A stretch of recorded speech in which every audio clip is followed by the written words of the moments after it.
P와 C 모두 다 이럴 때가 있겠지. 내가 만약에 이렇게 썼어. 2P0 이렇게 썼어.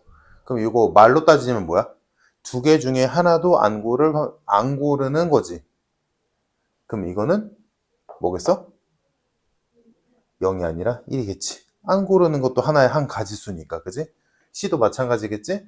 3C 0은 1이겠지. 그거 말고는 뭐 딱히 뭐 없을 것 같고, 그래서 문제들 뭐 쭈루룩 풀어보면 생각보다 풀만하다라고 느낄 거야. 지금 여기에서 문제가 좀 거지 같은 문제들이 좀 있는데,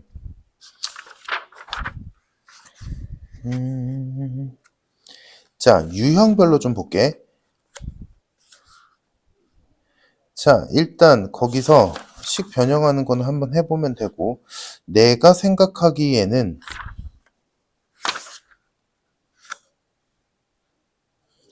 65페이지에 있는 문제는 굳이 안 해도 될 것 같아. 빈칸 넣기 문제. 앞으로 이거 숙제로도 빈칸 넣기 문제 나오면 하지 마. 나올 확률 거의 없다고 봐도 될 것 같아. 자, 이제 유형별로 보자. 67페이지. 그래서 이제 순열과 조합을 가지고 어떻게 문제를 푸는지 유형별로 좀 볼 건데 몇 개만 보고 넘어가자, 단책으로.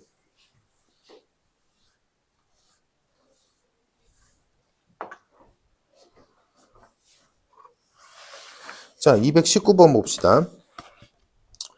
초등학생 N명과 중학생 2명을 일렬로 세울 때 중학생끼리 이웃하게 세우는 방법을 구해봤대. 자, 봅시다. 초등학생 N명이 있었고 중학생 2명이 있었어. 자, 얘네를 일렬로 쭉 세울 거야. 그러면 만약에 아무런 조건이 없다면 여기는 지금 N 플러스 2명이 있는 거지. 그러면 아무런 조건이 없이 여기 있는 모든 사람들을 그냥 일렬로 나열하겠다라고 했다면 그 가지수는 이렇게 쓰는 거겠지. 그치? N 플러스 2명 중에 N 플러스 2명을 다 나열하는 거니까 팩토리얼로 표현하면 손쉬울 테니까. 자, 이렇게 될 텐데 지금 문제에서는 뭐야? 중학생은 이웃해야 된대. 자, 그럼 여기서 너희가 첫 번째 문제에서 푸는 유형이 나오는데 이웃한다.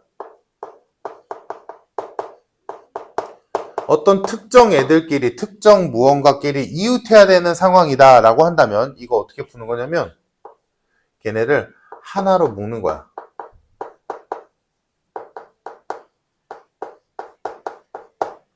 즉, 자, 초등학생 N명이 있었고 중학생 2명이 있었는데 중학생끼리는 이웃해야 된대. 그러면 자, 만약에 이 2명을 A와 B라고 한다면 이 A와 B를 붙어 있어야 되잖아. 그러니까 얘네들을 묶어버리자고. 한 명 취급.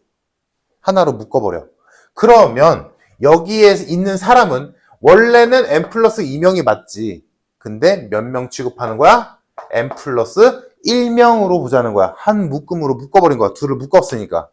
그러면 얘네들을 나열하는 가지수는 한 명이 준 상태니까 요렇게 되겠지. 그러면 얘네들은 지금 묶여있는 채로 한 명 취급이 돼서 N 플러스 1명이 되니까 얘네들을 나열하면 N 플러스 1 팩토리얼이 되겠지. 자, 그렇게 한 다음에 하나 처리를 더 해야 돼. 자, 묶었는데 자, 생각해봐. A, B가 설 때도 있지만 B, A가 설 때도 있잖아. 여튼 붙어있는 건 마찬가지잖아. 근데 순서는 바뀐 거지. 다른 경우잖아. 그러니까 하나로 묶어서 전체를 나열하는 가지수를 센 다음에 그 뒤에 뭘 처리해줘야 되냐면 그 묶음 내에서 붙어 있어야 되는 애들끼리 순서 바꾸는 가지수를 세야 돼. 얘네들이 붙어 있는 데지 얘네들이 순서가 바뀌어도 상관없으니까.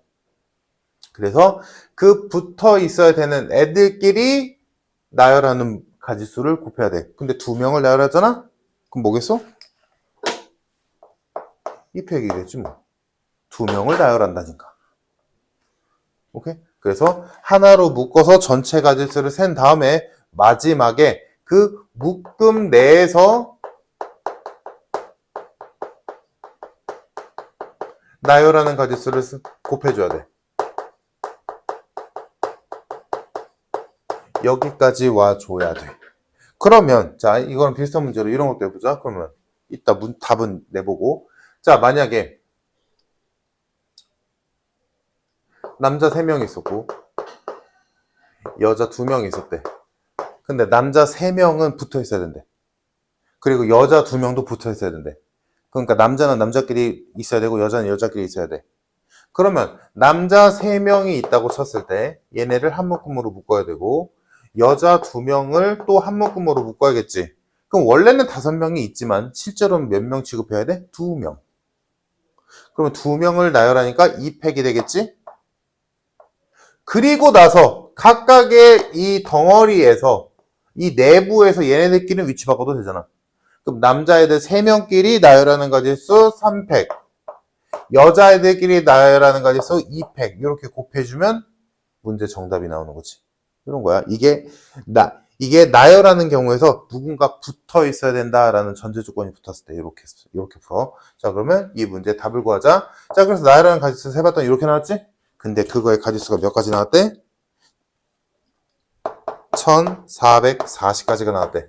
자, 계산해 봅시다. 얘는 2지. 2 곱하기 1이니까. 그럼 얘를 2로 나눠주면 n 플러스 1 팩이 2로 나누니까 720이 됐지. 그러니까 이런 것도 아까 내가 설명했을 때 뭐였어? 팩토리얼의 기준은 너희가 생각하기에 팩토리얼의 기준은 5팩을 기준으로 보면 좋아. 그래서 알다시피 5팩이 120이란 말이야? 그럼 120이랑 720을 봤을 때 뭐야? 6 곱하면 720 되잖아. 아, 6팩이 720이네. 그러니까 얘가 6이 돼야 돼. 그러니까 n은 몇이다? 5더라. 이해되지? 자, 넘겨보면 뒤에도 있는 빈칸 넣기 문제는 풀지 말고, 풀지 마. 자, 한번 해봅시다. 222번. 보기 편하게. 이런 걸 예시 들면서 하는 게 제일 좋아. 자, 여자 3명, A, B, C라고 두자. 남자 3명, D, E, F라고 둬보자. 자, 이렇게 했을 때, 첫 번째, 여자 3명은 이웃해야 된대. 오케이, 됐어. 자, 남자 3명 중에 2명만 붙어 있어야 된대. 그지? 그러면, 여기에서, 물론 우리가 조합을 배웠으니까 조합을 써도 되는데, 일단 조합은 익숙하지 않으니까, 남자 3명 중에 2명만 붙어 있는 가지수는 몇 가지일까? 3가지겠지. 하나, 둘, 셋. 오케이? 얘네 둘이 붙어 있을 수도 있고, 얘네들이 붙을 수도 있고, 얘네들이 붙을 수도 있잖아. 3가지지. 그러면 이게 자, 이런 걸 잘 생각해봐. 이런 걸 잘 해보면 되거든? 이렇게 3가지라는 걸 알았잖아. 그러면 그걸 가지고 있는 상태에서 너희가 예시를 들면 돼. 누가 붙어 있다라고 가정하자고. 오케이? 그래서 예를 들어 D2가 붙어 있다라고 가정하자. 그리고 F가 떨어져 있다라고 생각하자. 그렇게 해서 가지수를 구했어. 그 다음에 거기다 곱하기 3 하면 되는 거 아닌가? 그잖아. 어차피 D가 붙어 있을 때 만약에 예를 들어 10가지가 나왔어. 그럼 얘네들이 붙을 때도 10가지겠지. 얘네들이 붙을 때도 10가지겠지. 당연히. 사람만 바뀐 건데. 그지? 이렇게 세는 게 제일 편해. 자, 그래서 D2가 붙어 있고 F가 혼자 있다라고 해봅시다.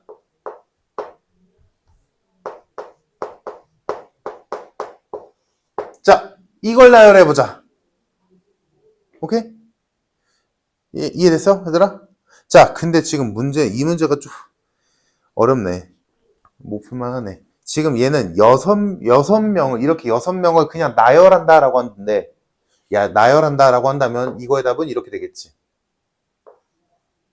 3팩 곱하기 3팩 곱하기 2팩 곱하기 3. 요식 이해되니? 자, 내가 설명하는 거 듣고 이해되면 돼. 첫 번째 3팩이 뜻하는 건 이 3명 취급하는 애들 나열하는 가지수. 두 번째 3팩은 이 A, B, C를 나열하는 가지수.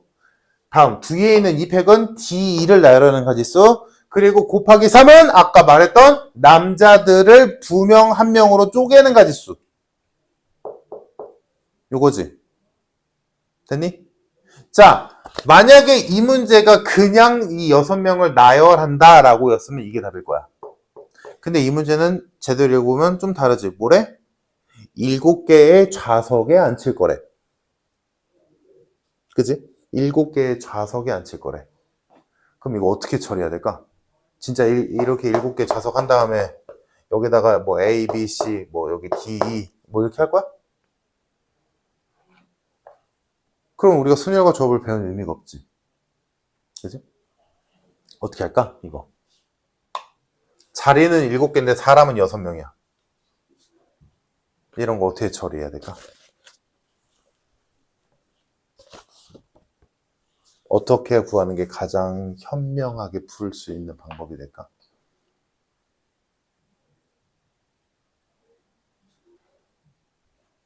와, 이 문제 생각보다 어렵다. 이거 생각하기 어려우면 어려운데? 이거는 진짜로 수능 문제 풀 때도 이런 거 하는데. 자, 이런 그냥 배워도 자리가 7개인데 사람은 6명이잖아. 그러니까 자리 한 개가 B지. 그지? 그러니까 그거까지도 생각해야 되는 거잖아. 그러니까 어떻게 하면 그게 제일 편하냐면 투명 인간 한 명 있다라고 생각하는 게 돼. 빈자리. 그 빈자리마저도 뭔가 투명 인간이다라고 생각하고 7명이다라고 생각하면 되지. 무슨 말인지 이해됐어?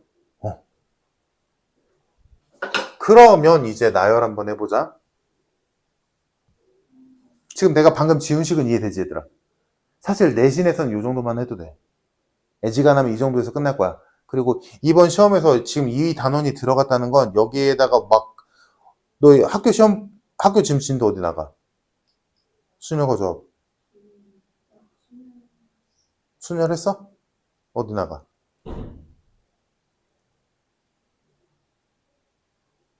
수업 안 들어?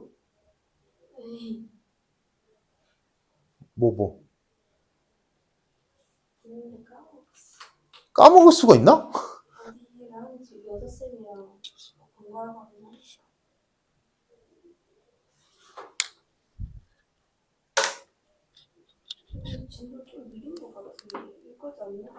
그래? 그러니까 중요한 건 여기가 너무 크게 힘을 주지 않아도 된다는 얘기야. 그냥 기본적인 문제들 나올 거야. 그러니까 아까 내가 썼다 지웠던 고식만 여기에선 이해해도 충분해, 사실은. 자, 그럼 이 문제의 답은 한번 구해봐야지. 자, 그래서 사람이 원래는 6명이지만 투명인간까지 있다라고 해서 7명이라고 하자고. 그래서 이 7명을 나열할 건데 여자들끼리 묶여야 되고 남자 3명 중에 2명은 묶여야 돼. 이 상태지. 자, 그러면 이 문제 조건에 맞추려면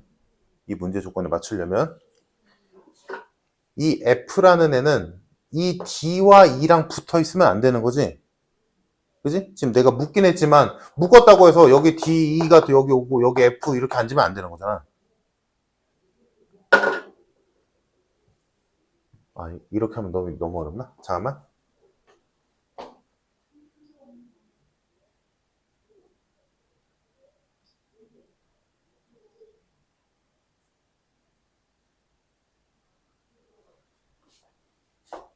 야, 이거는 너무 어렵겠다. 자, 그냥 더 직관적으로 풀게. 자, 7개 자리에서 여자애들을 먼저 앉힐게. 여자애들 앉히는 가수. 일단 자기들끼리 순서 바꾸는 건 나중에 계산하면 되는 거니까. 자, A, B, C가 여기 앉을 때가 있겠지. 3명이. 자, 그럼 여기 앉았어. 그러면 나머지 남자인 D와 E, 붙어 앉아야 되는 남자인 D와 E가 앉을 수 있는 가지수는 순서 바꾸는 건 나중 하나,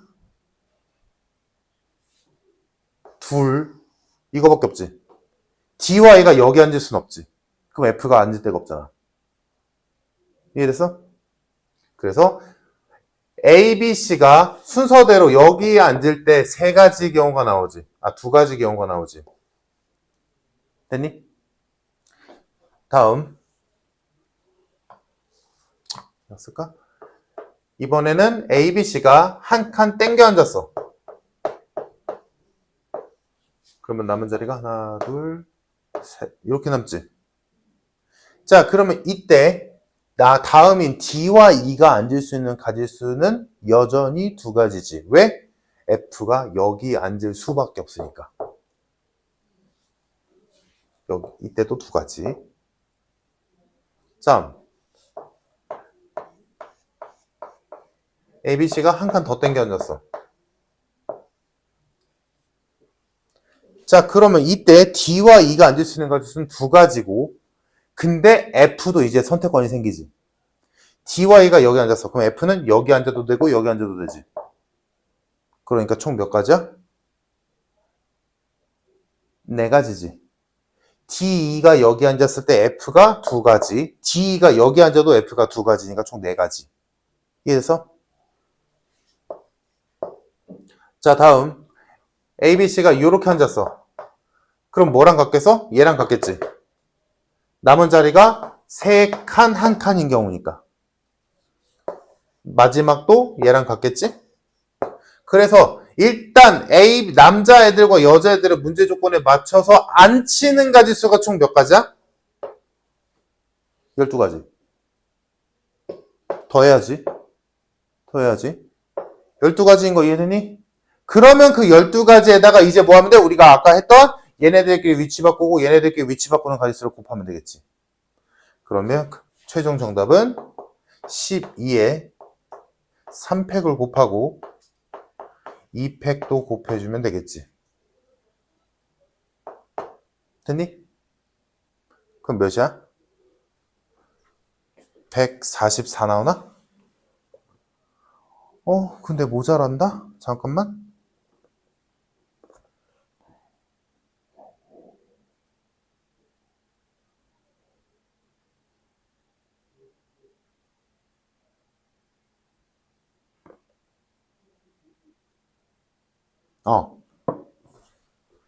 하나 빼먹었구나.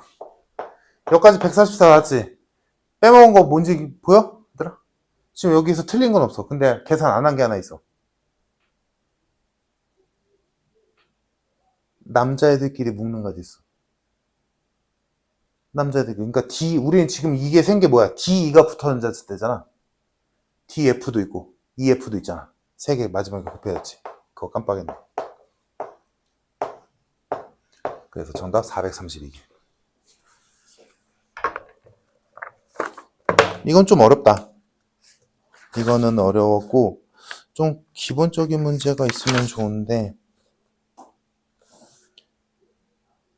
내가 너희가 아예 처음 배운다는 걸 생각 안 하고 좀 너무 어려운 문제만 냈네.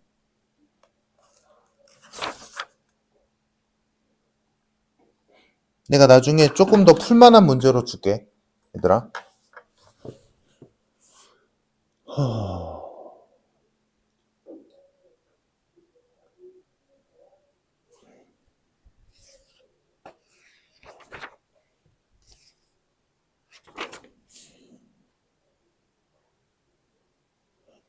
얘들아, 이거 내가 문제 일요일날 다시 줄게.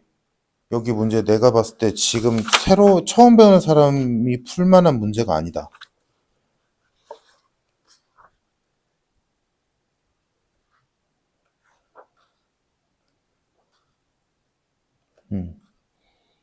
풀만한 문제로 내가 따로 줄게.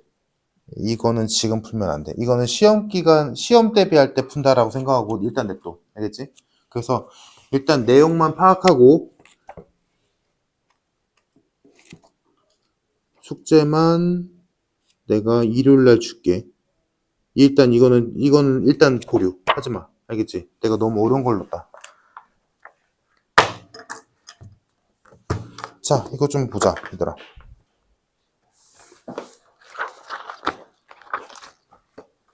풀만한 문제로 내가 따로 줄게. 지금 이거 너희가 어떻게 썼더라?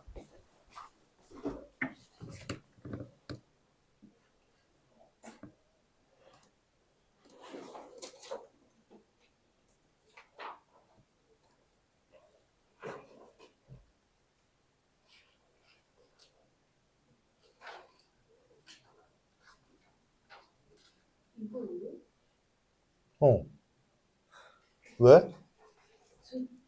색깔로 내를 꺼진 줄 알고. 에? 아직도 헷갈려? 네. 네. 그게 오늘이야. 오늘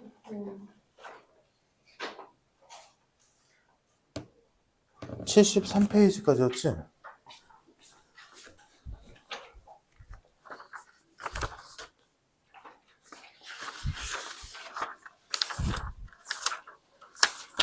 자, 질문해보자.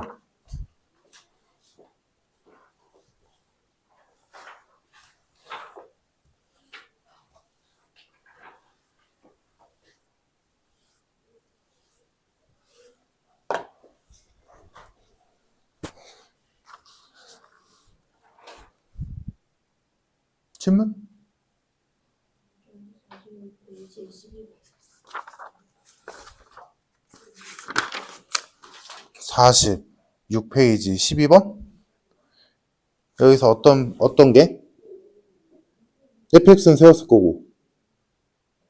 그럼 그 fx로 x자리에 2x-p 집어넣으면 되는 거 아니야? 아? 답 나오네 해봐.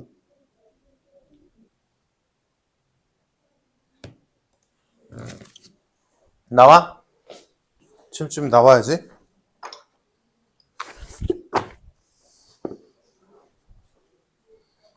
fx는 초고차원계수 모르겠고 두근이 마이너스 2와 1이니까 이렇게 생겼고 어차피 x자리에다가 집어넣을 거니까 굳이 전개하지 않고 이거는 못 풀면 안 되지?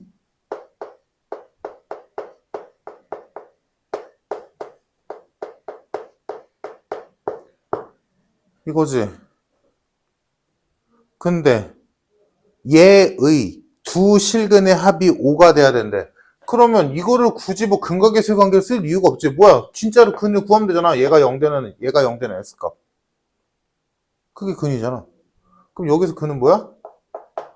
2분의 P-2. 여기서 근은 2분의 P 플러스 1. 두 근. 근데 그 두 근의 합이 5다. 얘네들 더하면 얘가 5. 이 P는 11. P는 2분의 11. 끝. 간단.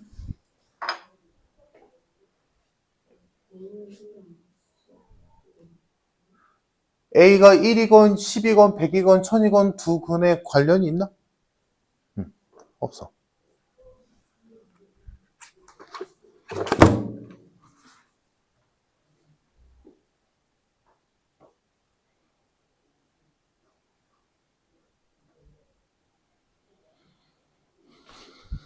또?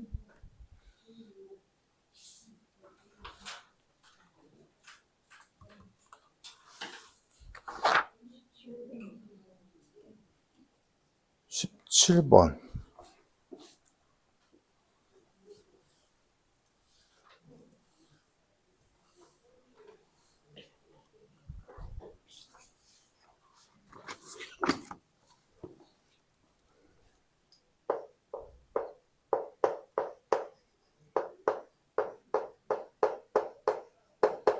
자, 이렇게 생긴 2차 방정식의 해가 있는데 그 두 해가 절대값의 비가 3대 1이래. 절대값의 비. 그러면 알파와 베타가 있다라고 쳤을 때 얘네 둘의 비율이 3대 1일지 3대 마이너스 1일지 모른다는 얘기지. 물론 이거 마이너스 3대 1은 굳이 안 써도 돼. 어차피 이거나 저거나 똑같은 거니까. 자, 그러면 알파랑 베타의 비율이 3대 1이라는 건 둘의 부호가 똑같다는 얘기고 알파와 베타의 부호가 똑같다는 얘기고 한쪽에 마이너스가 붙어있는 비율이 나왔다는 건 비율이 나온다면 만약에 그러면 뭐야? 두 근의 부호가 다르다는 얘기지. 자, 뭐가 맞을까? 두 근의 부호는 같을까 다를까? 달라야지. 왜냐?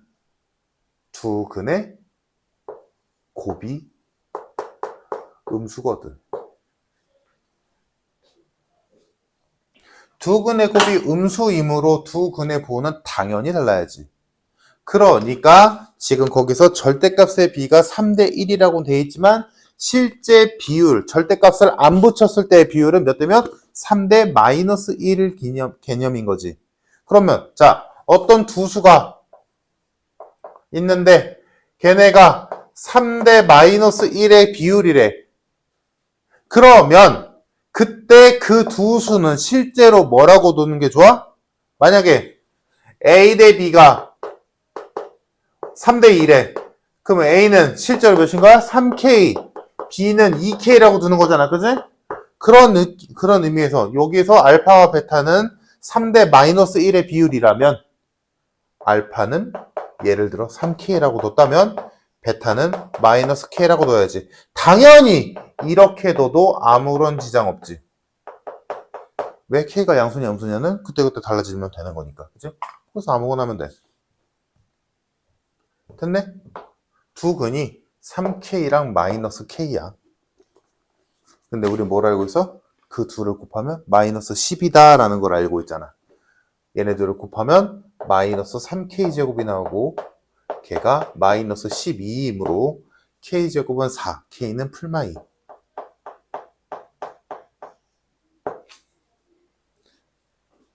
즉 뭐야?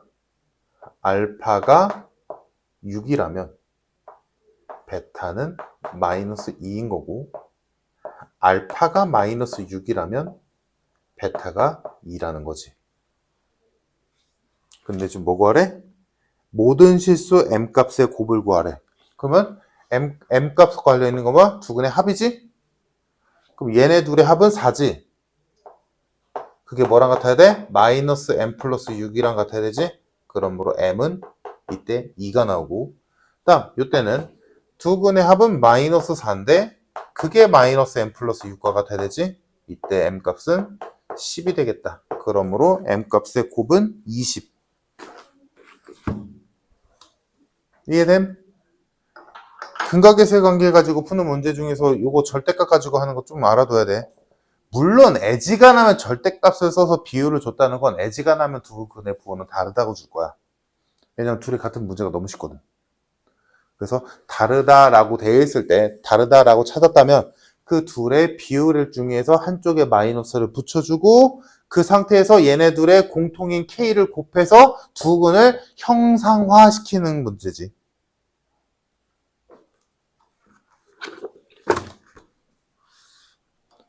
또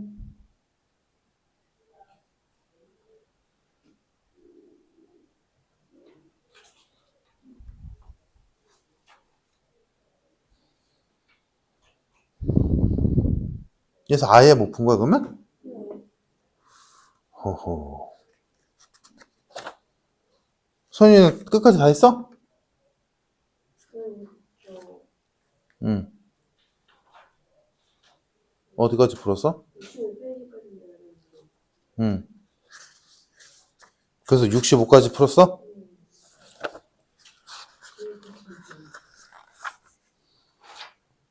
또 질문? 일단 푼 데까지 질문.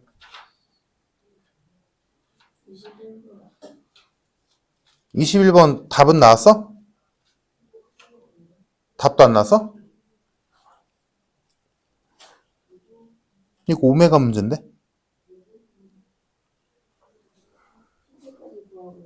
PQ 몇 나왔어?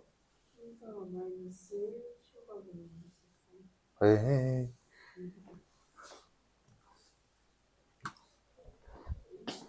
자, 49페이지 21번.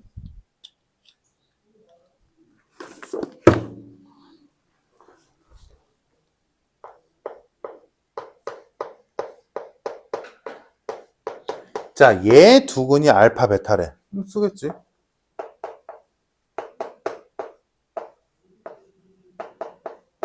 됐고. 다음. 두 번째 2차 방정식. 얘 두 근은 알파 마이너스 1, 베타 마이너스 1이래. 그럼 또 쓰겠지.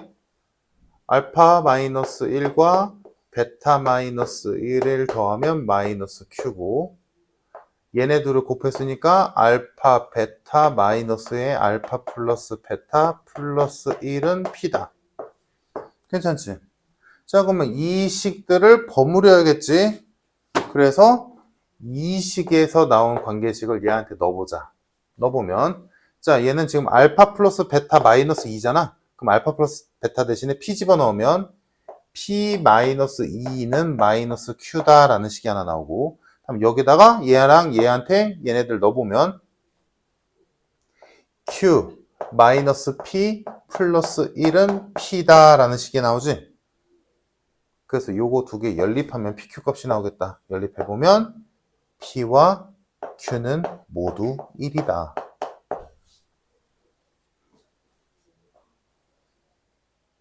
가 나오지. 소개돼서?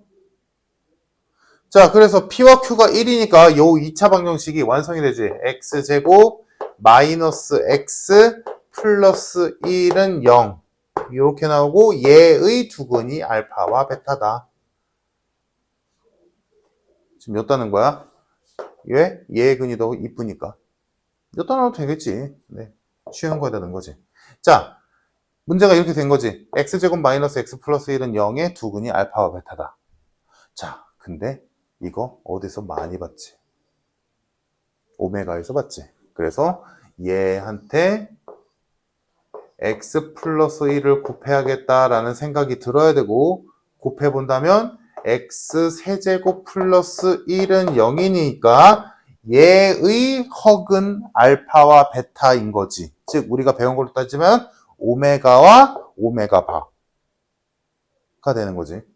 그래서 당연히 쓸 건데 우리는 지금 알파와 베타 가지고 하고 있으니까 알파 세제곱은 마이너스 1, 당연히 베타 세제곱도 마이너스 1, 알파 제곱 마이너스 알파 플러스 1은 0, 베타도 마찬가지, 알파와 베타를 더하면 1, 알파와 베타를 곱하면 1 이렇게 나오겠네. 그러므로 문제에서 원하는 PQ 값은 1이고 알파 세제곱과 베타 세제곱 값은 마이너스 1이고 자 그리고 이 오메가 관련 형태의 문제에서 세제곱이 마이너스 1이 나왔으므로 이 알파와 베타는 몇 개씩 규칙? 6개씩 규칙을 갖겠다. 즉 알파 제곱, 알파 세제곱, 다음 알파 4제곱은 뭐랑 비슷하겠어? 얘랑 비슷한데 부호가 다르지. 1차, 2차, 3차, 4차, 5차, 6차, 7차, 8차, 9차 이렇게 가겠지. 규칙상. 자, 그래서 이렇게 돌아갈 걸 알고 있는 상태에서 마지막으로 구하라는 게 알파의 n제곱 플러스 베타의 n제곱이 될 수 있는 값을 다 구해봐라 라고 했으니까 자, n에다가 1, 2, 3, 4, 5, 6까지 넣어보면 알겠지. 7부터는 다시 똑같이 돌아갈 테니까 자, 1 집어넣으면 알파 플러스 베타 2 집어넣으면 알파 제곱, 베타 제곱 3 집어넣으면 세제곱 4제곱 5제곱 6제곱까지 갈 거고 어렵지 않지. 자 그래서 얘는 이미 알고 있잖아. 알파 플러스 베타는 P래매. P가 1이지. 1. 다음 알파 제곱 플러스 베타 제곱은 알파 플러스 베타의 제곱에서 2알파 베타 빼는 거니까 얘는 1의 제곱 1. 얘도 1이니까 마이너스 2 해서 마이너스 1 나오고 자 세제곱에 하면 쉽지? 세제곱이 마이너스 1이니까 마이너스 1, 마이너스 1, 마이너스 2. 다음 얘는 아까 내가 여기서 말한 대로 얘는 마이너스 알파, 얘는 마이너스 베타니까 마이너스로 묶은 알파 플러스 베타. 즉 뭐야? 얘의 부호가 바뀌면 되겠지. 얘도 마찬가지 얘의 부호가 바뀌면 될 거고 얘는 1 더하기 1이니까 2가 되겠지. 7제곱부터는 할 게 없지. 왜? 7제곱은 얘일 테니까. 8제곱, 9제곱, 10, 11, 12 이렇게 돌아가겠지. 그러므로 결론은 알파 n제곱 플러스 베타 n제곱이 될 수 있는 수들은 마이너스 2, 마이너스 1, 1, 2 이렇게 4가지가 나올 수 있겠다. 그래서 이거 뒤에 답지 보면 알겠지만 답지가 틀렸어.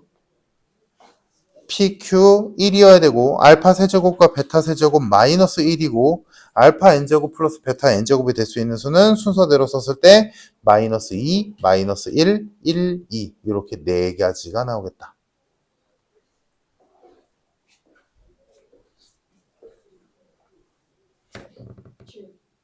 아예 못했어? 아니면 뭐 보기 중에 뭐가 안 되는 거야? 나?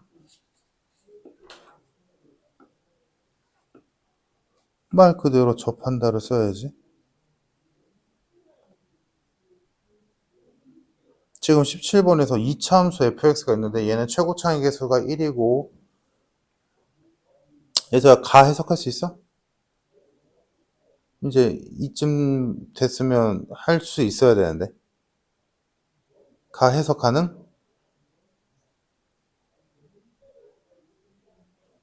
못해?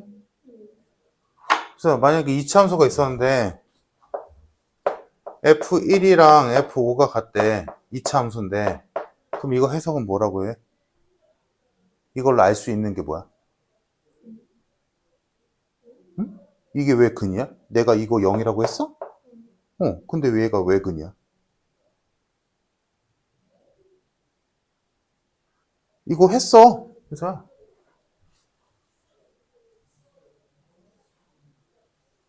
너 복습 안 하지? 안 하는지 못 하는지 모르겠다만 이러면 시험 망해. 어딘진 모르겠다만 몇인진 모르겠다만 여튼간에 1의 함수값과 5의 함수값이 똑같대. 그러면 얘네 둘은 무조건 꼭지점의 대칭이란 얘기야. 거리가 똑같으니까. 그러니까 2차 함수에서 함수값이 같으면 얘네 둘의 평균인 3이 꼭지점의 x좌표란 얘기야. 했어 안 했어? 했잖아. 했던 거 또 하고 또 하고 하면 새로운 걸 할 시간이 없잖아.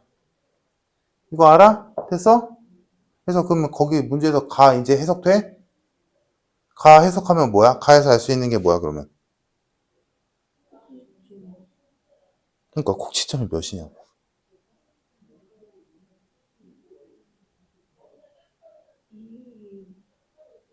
응? 그래서 지금 여기서 꼭지점이 얘네 둘이 더한 6이라고 써서 내가? 근데 왜 이래?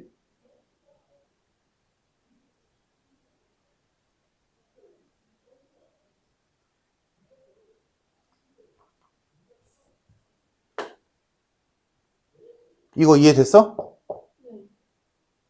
얘가 왜 3이야? 얘와 얘의 평균이 3이니까지. 평균 어떻게 구해? 얘네 둘 더해서 2로 나누지. 그럼 거기 뭐라고 써 있어? F 3-x랑 -1 플러스 x랑 같대자 얘. 얘네 둘 더하면 몇이야? 그럼 2야?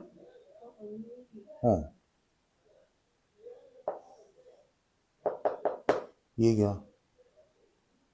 오케이?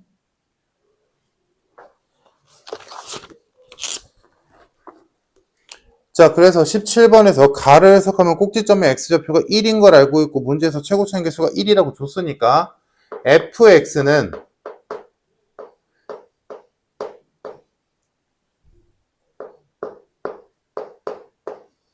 이렇게 식을 세울 수 있겠지. 또는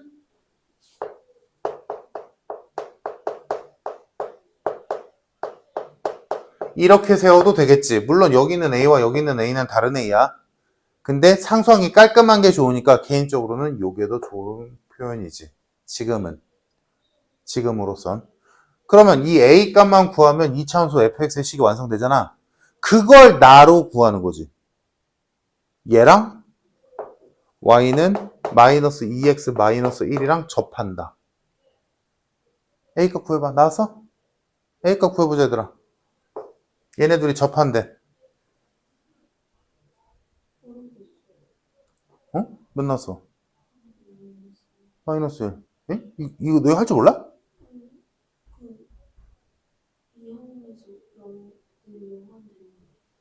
아니, 두 식을 합쳤을 때, 뭐 하는 거지? 두 식을 합치면 이거잖아. 얘의 판별식이 0이지. 얘가 0이 아니라.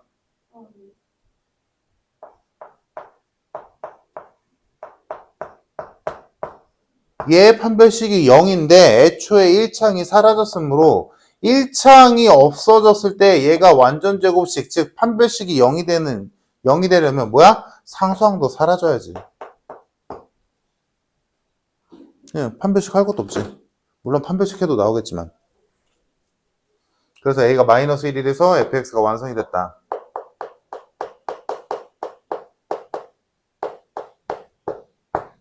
자, fx 완성이 된 상태에서 이제 보기를 보면 기억, 틀렸고 니은 0과 2 사이에서 최소값이 x가 1일 때 마이너스 3이다.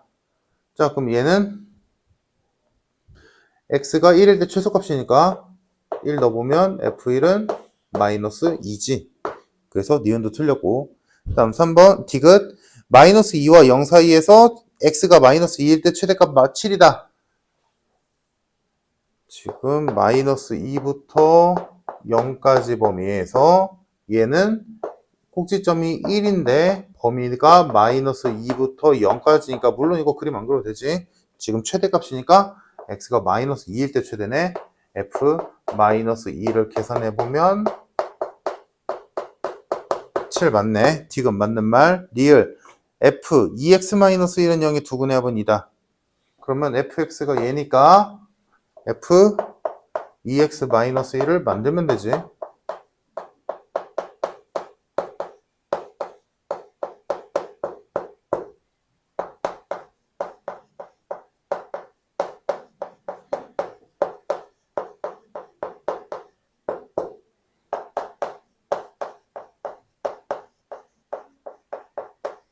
이렇게 됐다.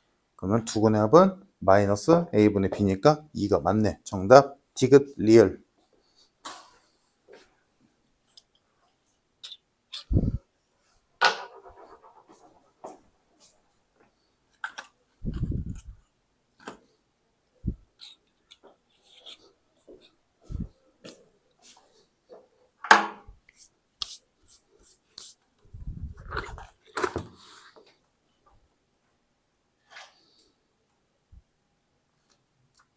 또 있니?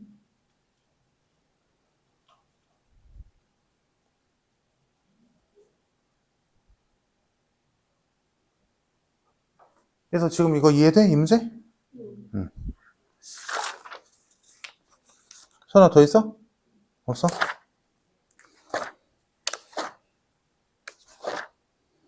그 다음 거 안 풀려있다 이거지.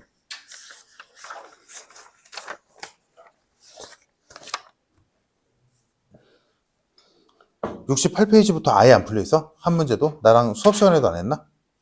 저 숙제 여기까지만 보여주시죠. 아 그래?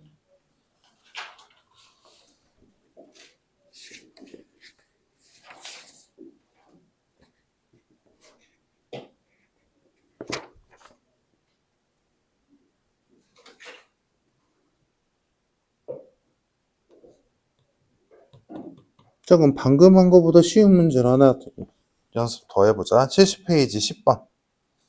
70페이지 10번. 큰일 났네. 너 지금 내가 따로 부를 수도 없잖아. 평일에는. 그지? 이건 좀 안 되는데?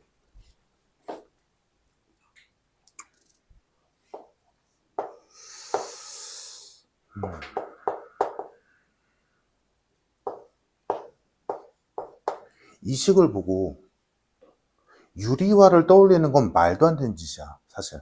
솔직히 말해서. 말도 안 돼. 얘를 보고 분모 분자에 루트 2를 곱한다거나 이런 생각을 하는 건 말도 안 되는 거야. 이 분모와 이 분자를 보면 무조건 생각나야 되는 건 분모랑 분자를 제곱할 생각을 해야지. 그리고 제곱하라고 여기서 깔아줬잖아. 이렇게 봐야지.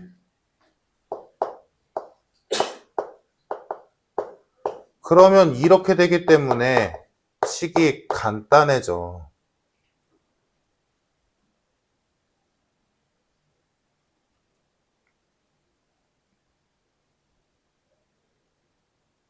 그러면 여기서 더 갈 수도 있겠지. i의 제곱을 먼저 해줘도 되잖아. 그러면 얘는 마이너스 1의 n제곱까지도 하지. 이렇게 해야지. 그럼 두 번째도 마찬가지겠지. 얘는 2n제곱이니까 제곱을 먼저 처리해주면 이렇게 돼서 마이너스 i의 n제곱 여기까지 되겠네. 그래서 거기 있는 식이 얘와 얘로 바뀌어서 최종식이 마이너스 1의 n제곱 플러스 마이너스 i의 n제곱의 전체 m제곱. 얘가 양의 실수다.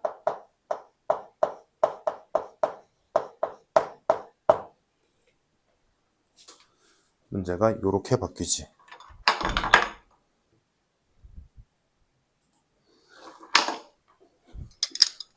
그래서 그러면 요거는 몇 개씩 규칙이야? 예.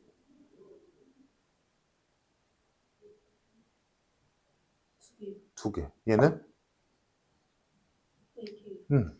그럼 4개만 쓰면 되겠네. n이 1이면 마이너스 1, 마이너스 i. n이 2면 1 제곱이니까 마이너스 1 해서 얘는 0으로 계산이 되고, n에다 3 넣으면 마이너스 1 플러스 i가 되고, n에다 4 넣으면 1 플러스 1이 돼서 2가 되지. 그래서 결과물이 이렇게 4가지가 나와. 마이너스 1, 마이너스 i, 0, 마이너스 1 플러스 i, 2. 이렇게 4가지 경우가 나오겠다. 이게 계속 번갈아 나오겠지. 근데 걔의 m제곱이란 말이지.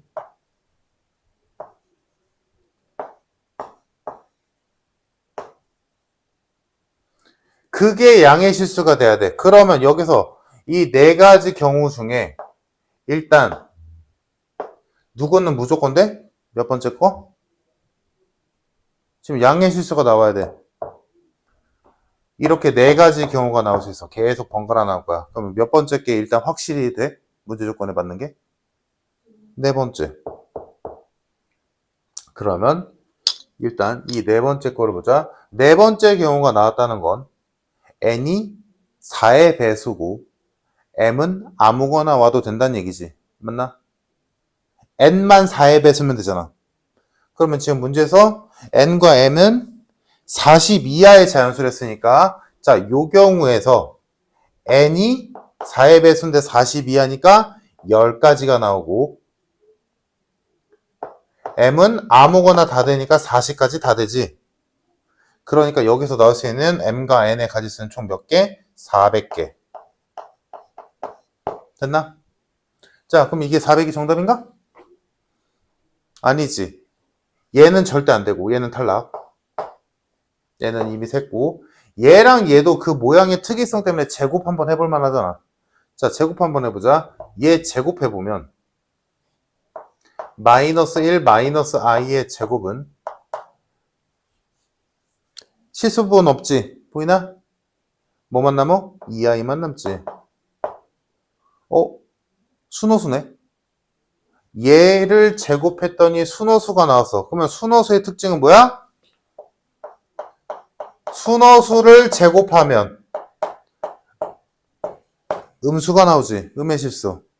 그러면 음수를 제곱하면 양수 나오지.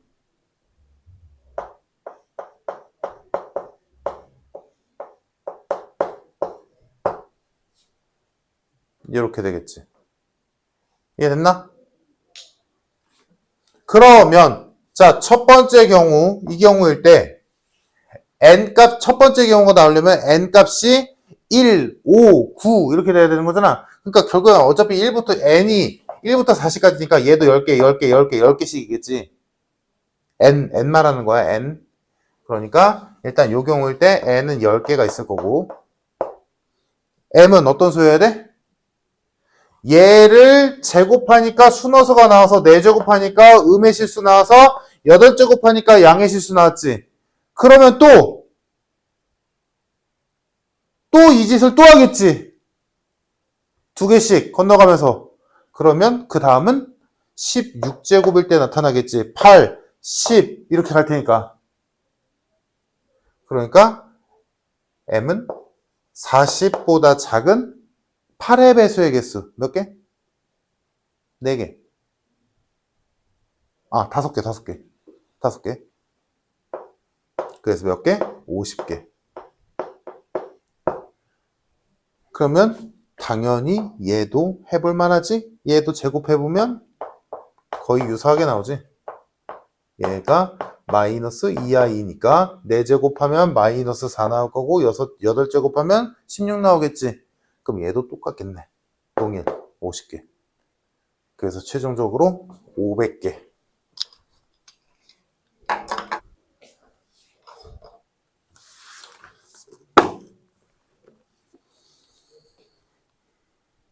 이것도 뭐 전형적으로 나오는 문제 중에 하나지. 직각삼각형 안에 정사각형이 하나 들어있다. 이 정사각형에서 지금 요 길이를 알파, 요 길이를 베타 라고 하고 그 알파와 베타가 x제곱 마이너스 6x 플러스 3은 0의 두근이다.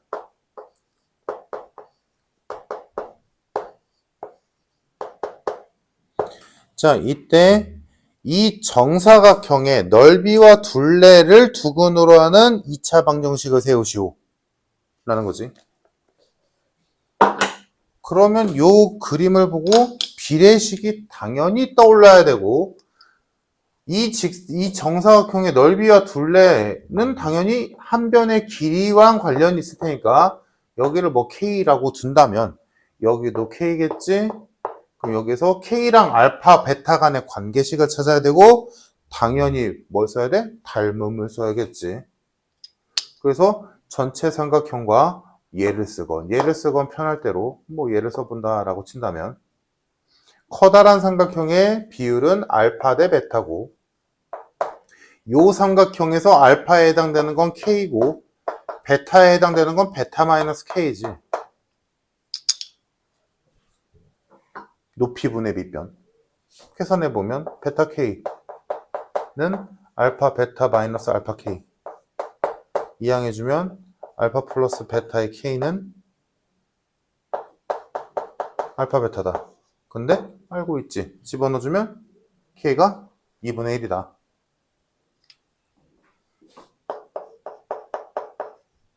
그럼 K가 2분의 1이니까 지금 넓이랑 둘레 가지고 오라 했으니까 넓이는 4분의 1 둘레는 2. 얘네들을 두근으로 하는 최고 차이 계수가 8인 2차 방정식이니까 8 쓰고 x-4분의 1 뭐 이거 분수 나오는데 굳이 근각계수 관계 쓸 필요 없지. 이렇게 해서 분수 싫으니까 8을 얘한테만 전개해주면 8x-2가 될 테니까 이제는 전개해주면 되겠지.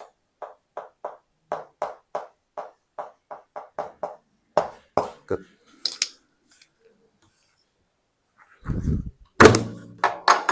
18번은 까먹지 말고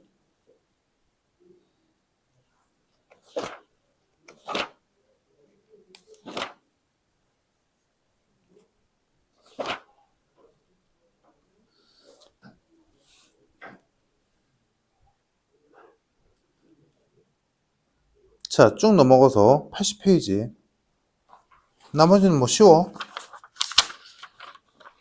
20번 아까 했던 시험지에서 21번이랑 22번 한번 생각해보고 다음 시간에 같이 푸는 걸로 하고 80페이지 20번 이 문제 유형 내가 한번 쭉 정리해줬던 거 기억나니 안 나니? 그때 끝났어야 돼. 그러니까 지금처럼 20번을 푸는 데 있어서 그래 답을 못 구할 수는 있지. 근데 이상한 짓을 한다거나 길을 못 찾는다거나 그러면 안 돼. 왜? 했거든.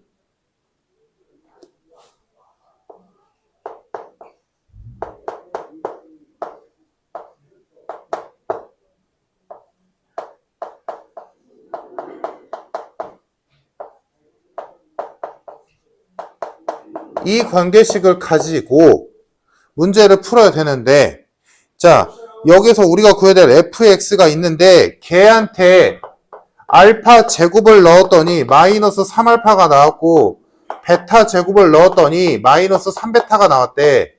이때 fx를 만들어야 돼. 자 그러면 원래대로라면 예를 들어 알파를 넣었더니 뭐 2알파가 나왔대.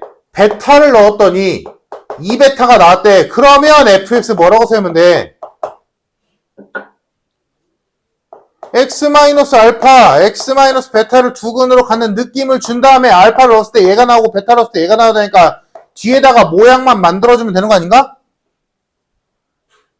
그지? 그래서 이걸 가지고 이런 형태로 나오는 유사 형태를 쭉 써줬었다. 맞나?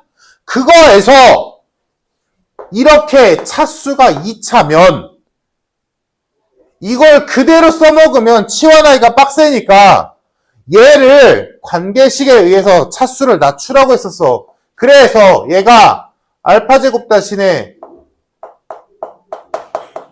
이렇게 바꾸고 베타 제곱 대신에 얘로 바꾸고 여기까지는 와야지. 그리고 나서 이제 차수가 낮아졌으니까 이제 여기가 어떻게 생기건 상관없어. 그냥 이 모양 끌고 가면 돼. 끌고 가서 그러면 뭐야? X자리에 지금 여기에 마이너스 알파 마이너스 1이 났다는 건 X자리에 알파를 넣었다는 얘기잖아. 그러니까 여기에는 뭐라고 써야 돼? 이렇게 쓰면 되지. 이 식에 X자리에 알파를 넣으면 이 모양 나오고 얘가 나와야 돼. 이 모양 나오고 얘가 나와야 돼. 그러면 여기는 일단 이거 쓰겠지. 이거 쓰는 건 뭔 형태건 간에 무조건이잖아. 그리고 나서 알파를 넣었을 때 얘가 나와야 되는 거니까 뒤에 뭐 붙여야 돼? 마이너스 3x를 붙이면 되겠지. 근데 얘가 뭐야? 두근을 알파와 베타로 가는 2차식이니까 알고 있잖아. 여기 있잖아. 그래서 집어넣어주면 얘가 되고 뒤에 얘가 붙었으니까 얘다. 누가? 얘가. 근데 난 fx 알고 싶은 거잖아. 그치? 그래서 우리가 지금 이 짓을 했던 이유가 뭐야? 치환하려고. 얘가 2차식이면 치환하기가 빡세. 루트 나와서. 그러니까 이 상태에서 이제 치환을 해서 대입하면 되겠지. 이거 완전 제곱식이니까 치환해서 집어넣어야 되는 거 뻔하니까 편하게 해주고. 이제 이 식을 통해서 fx 만들면 되지. 마이너스 x 마이너스 1을 t로 치환하고 그러면 x 자리에는 마이너스 t 마이너스 1 넣으면 되겠네. 그럼 요 식에다가 집어넣어주면 f t는 x 자리에 넣었으니까 마이너스 t 마이너스 2의 전체 제곱이 되겠다. 그러니까 fx는 마이너스 x 마이너스 2의 전체 제곱 전개해주면 x제곱 플러스 4x 플러스 4가 되니까 p가 4 q도 4.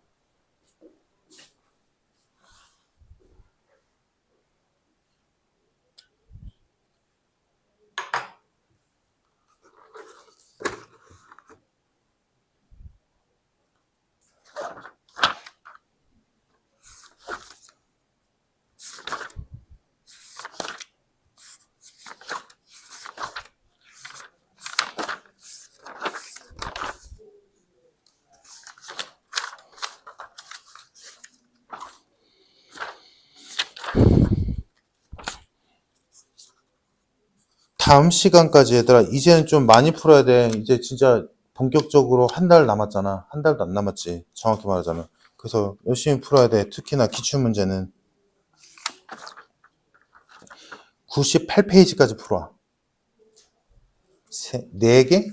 4개가 될 거다.